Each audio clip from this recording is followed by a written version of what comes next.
About 6-9 months ago, I bought a bunch of packs. This video is going to be different than my Commander and modern vintage rambling content that I put. There'll still be rambling, a lot of that. But anyway, so 6-9 months ago, I bought a bunch of packs of Modern Horizons 2 because I felt like getting lucky. I felt maybe I'd get some good cards. I didn't. I got an Urza Saga, an Esper Sentinel, and a Solitude, all flat, non-foil, as my best cards. So these stacks of Modern Chaff, basically, I opened up half a booster box. Half a draft booster box, chasing interesting cards, hoping to get some good pulls, and fell flat. But anyway, had all these cards, didn't know what to do with them, didn't want to just throw them away. And now this friend of mine, so he's visiting down from Scotland, and his son is 15. A year or so ago, when the boy was 14, 13, I, on a Skype call, mentioned Arena. So they got into Arena and they played a little bit.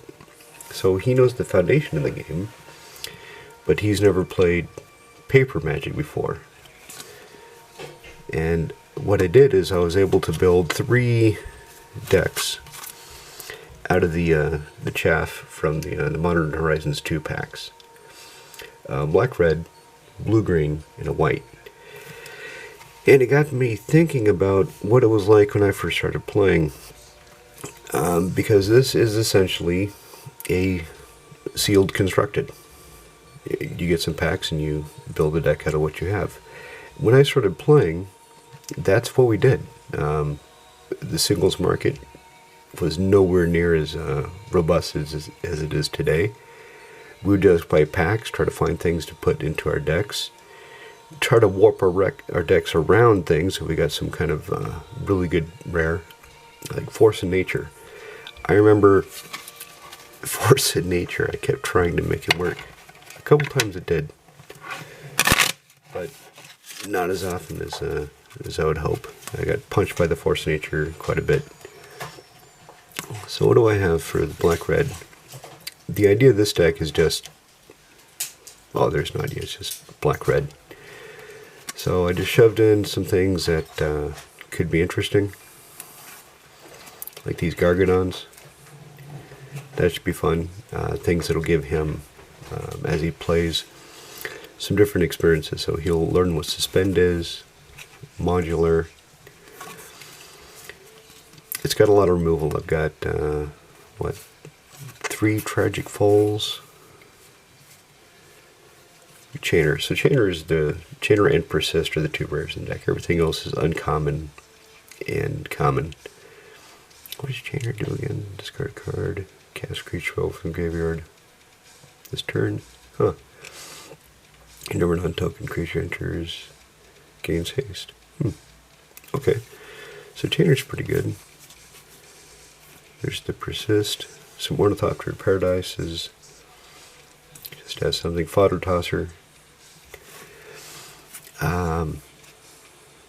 Vermin Gorger. Sacrifice another creature. So I try to make some kind of synergy with this deck. So Chainer, whenever non-token discard card, you can cast creature spell, sacrifice creature, loses. Okay, so that works together well. The thing is, this deck is a lot more powerful, a lot more linear than anything I would have played when I first started. As I said, Force of Nature, that was a bomb, or so I thought, until I got brutalized by Hypnotic Specters with Unholy Strength, or Sarah Angel backed up by Counterspell and Unsummons, negating the Force of Nature. Okay, so I've got extra Terminal Agonies. Yeah, and also a miscut card here. I don't know how well that's showing up. Yeah, there we go. You can see the bridges. So I tried this black-red stack of draft chaff with a friend of mine last night that came over just to verify the validity of the decks, and it worked pretty good. He beat me pretty handily the first game. First game, he comes out swinging pretty quickly with one of these Rakdos headliners. He got out two of these, lightning spears. Was able to say, and what we realized is this does not have to be equipped. So you can play the lightning spear, and at any time, you can spend 3 to lightning bolt something. It doesn't have to be equipped. And to some people that's obvious. To us it wasn't, because we're used to playing Commander, and in most of the artifacts, the equipment that would have this sort of effect, it had to be equipped. Detach from the creature and do this effect. So for this to just sit there and not have to be equipped for us to be able to sacrifice it was a revelation. So anyway, this is the black-red deck, and it works. The green-blue deck, I wasn't sure it was going to work. And I'm not going to spend a lot of time talking about the black-red because there was really no strategy. It's removal, black things, red things, go. The green-blue, blue-green, it does have certain strategic considerations. So I've got 2 of these Combine Chrysalis. They're slow. I wouldn't use them in any of my decks. It's interesting, but since you can only do this as a sorcery, and it costs 4 to activate it, it's not something I can really picture myself using. But in this deck, it's okay because there's only 2. So the idea of the deck is blue-green has a lot of ways of making tokens.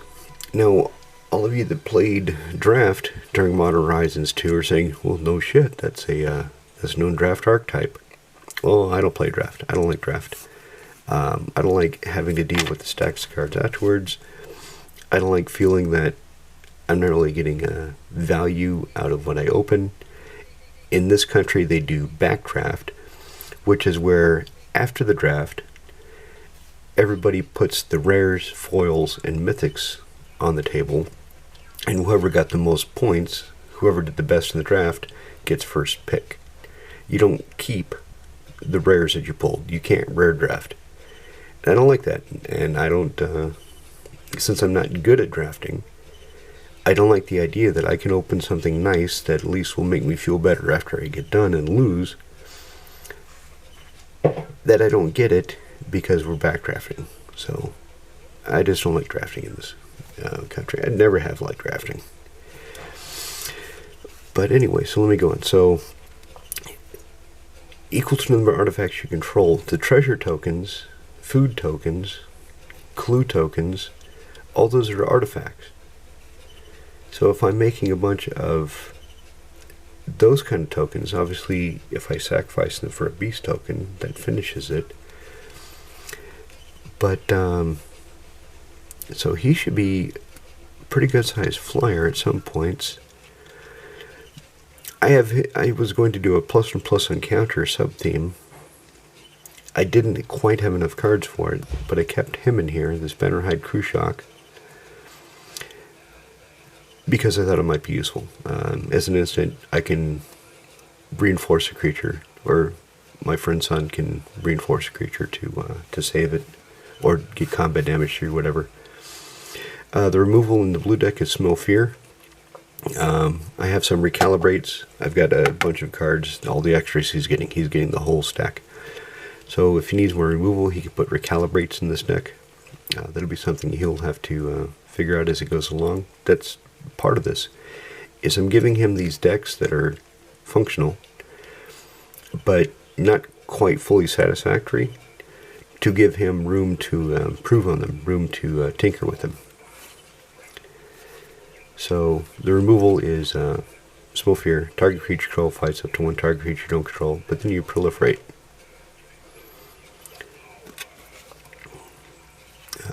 Lose focus. A couple of counter spells. I last night I realized this is a bad card. So turn 5, my buddy was testing the black-red deck. I'm testing this. He goes to do something. I cast Lose Focus. I can replicate it once, and he's got enough mana to pay 4 extra. I forget what he was trying to cast, but yeah, this is not a good card. Except, like, mana short when they're tapped out, or they've it's early in the game. They don't have much mana. These are cool. So I put these in kind of as a test. In this deck, it works really well. You don't really care if it dies, because you get that treasure token, an artifact. Where's the homunculus? I just saw you, little bastard. Filigree attendant. So, July Cobra dies. Create a treasure token. If this guy's in play, he becomes a 2/3 because he counts himself as an artifact. So they can get pretty big pretty fast. I've got 3 of these in this deck. Mere Scraplings, just because I needed something to flesh out. And this is again why this reminds me of the way it was when I first started playing, because we would just flesh our decks out with whatever we had. You know, like Ramirez de Pitro, 6 for a, how big is he? 5/4? No, 4/6. I think he's a 4/6 pirate. We were casting things like that. Jasmine Boreal, 7 for a 4/5 vanilla creature, because that's all we had at the time. We didn't have things like Tireless Provisioner. So she's great in this deck. Whenever land enters the battlefield, create a food or treasure token. In either case, they're artifacts, so they pump everything up. This guy, Lonus, Cryptozoologist. So whenever another non-token creature is a battlefield, you investigate, you create a clue token. Sacrifice X clues. Target opponent reveals the top X cards of the library. You can put a non-land permanent with mana value X or less onto the battlefield under your control. Then shove the rest on the bottom of their library in a random order.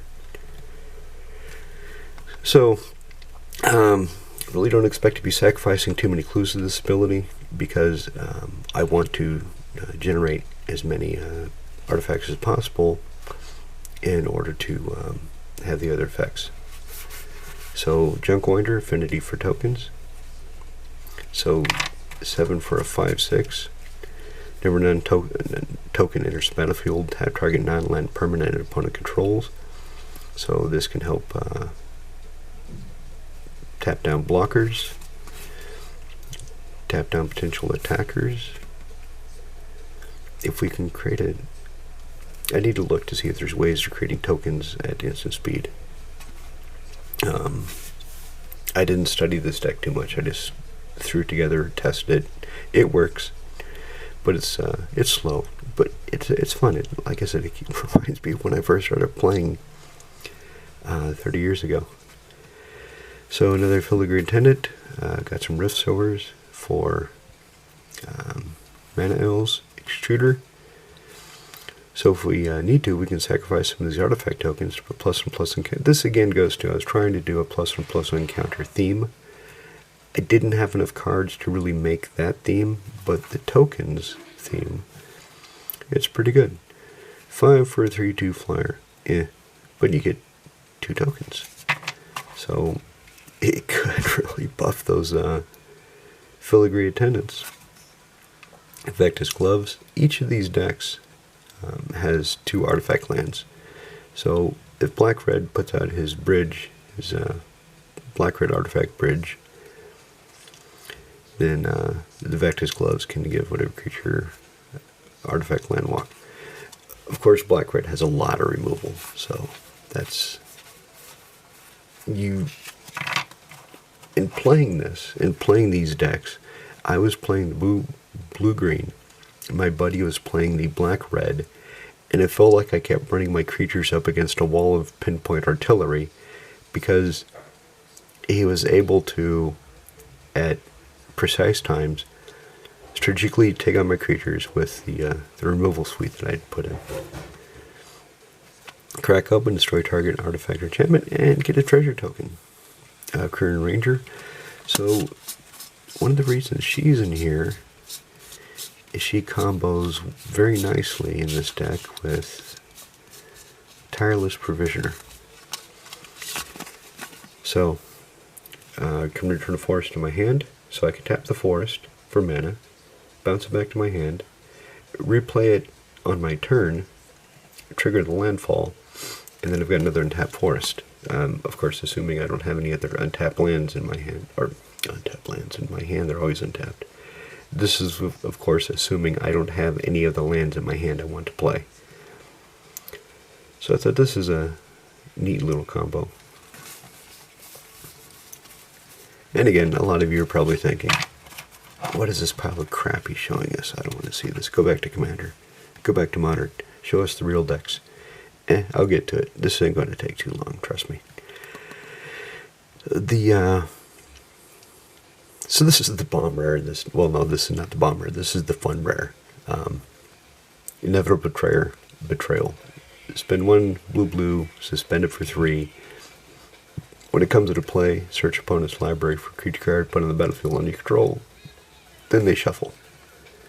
So, yeah, just for fun. The bomb rare is, where is it? Rise and Shine. So picture this. I've got 3 clues and a couple of treasure tokens. And I cast this for its overload. Suddenly I have 5 4/4s for 6 mana. I did that last night. I didn't have that many. I only had 2 clues and 1 treasure, but still, suddenly I had 3 4/4s. And my buddy playing the black card is like, oh, that's not good. Nope, that's good for me. So this is going to cut off. Let me go to part 2 so I can ramble a little bit more.